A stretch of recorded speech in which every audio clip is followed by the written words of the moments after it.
समाज एत परिश्रम कलापर निर्विशेष उपहारटे मिलता इंग्रेज मान द्वारा तथापि जेल रहीकि भी से लोक सेवाई किसी लेखा लेखि करुले निज जीवनटी समग्र जाति उत्सर्गीकृत कर से समस्त मणि उत्कलमणि गोपबंधु दास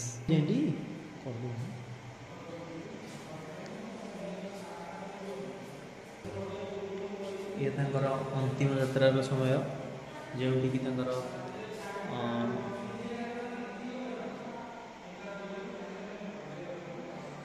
ये निर्विशेष फोटो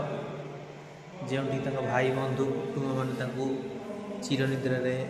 सबुदिन समर्पित पूरा जमी रियल लगुच बस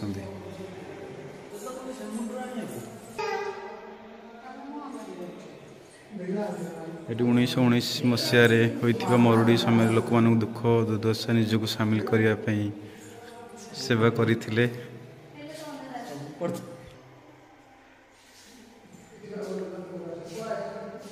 स्कूल पिला शिक्षा दवा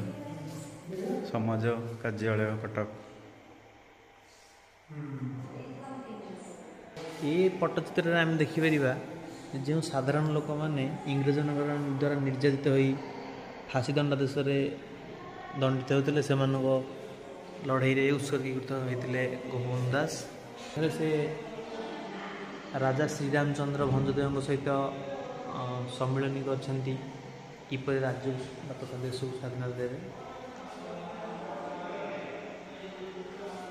ये से अन्नदान कर गरीब दुखी रोगी को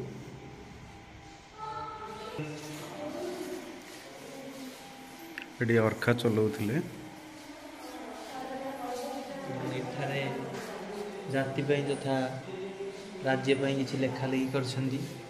जहाद्वारा कि आम मैंने अनुप्राणित होइछे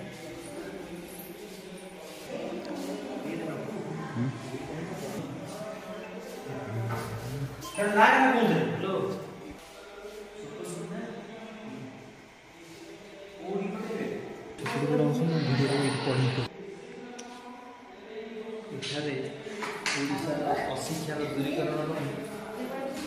पंडित गोपबंधु दास द्वारा 1909 मसीह स्थापन होता बकुल वन विद्यालय दृश्य जो से छोट छोट पिला शिक्षादान करते किपरि राज्य तथा देश कुसंस्कार दूर एवं देश को स्वाधीनता मिल चित्रटी अत्यंत मनोरम एवं चित्ताकर्षक एवं हृदयस्पर्शी एठी देखंतु अत्यंत हृदयस्पर्शी पट्टचित्रटे जो सी एठार देखंतु यही पट्टचित्र आपण दुई जन वीर को पाइबे बा देशप्रेमी को पाइबे जे कि जड़े होती उत्कलर मणि आ जड़े उत्कलर गौरव ए पट्टचित्र देखुं गोपबंधु दास एवं सेपटे पाखे बस व्यक्ति जनक मधुसूदन दास सम्मुख भाव बसती श्रीरामचंद्र भंजदेव एठारे किपरि राज्य को स्वाधीनता प्राप्ति हो से दिगरे परस्पर मध्य आलोचना जारी रखिंट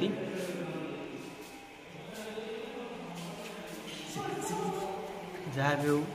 आज यही चित्र सब देखी सारापर मन में गोटे उन्मादना सृष्टि एपरी भावना आसे सते आम जमी से जन्मग्रहण करना था एवं यही जड़े महात्मा सहित संस्पर्श टिके आसता